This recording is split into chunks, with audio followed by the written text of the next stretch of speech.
за солидарност, справедливост, равенство, братство. Всички проекти, които се създават с някакви задни цели и мисли, никога не могат да изкарат толкова дълго време. Ето вижте СДС. Преди, когато излизаха на митингите 89-та година, пееха 45 години, стигат, времето е наше. Не можаха да изкарат и 25 години. Защо? Защото бяха създадени за да разрушат и ограбят България.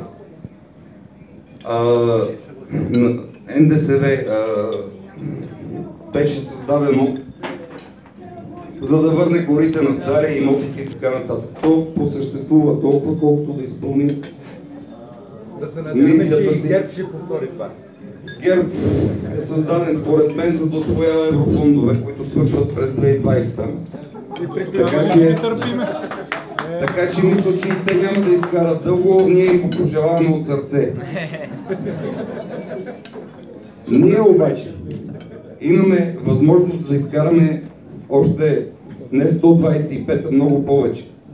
Единственото условие обаче, тези, които представляват партията, да не я приемат като марка, от която могат да се възползват, а да я приемат като идея, за която заставаме всички ние.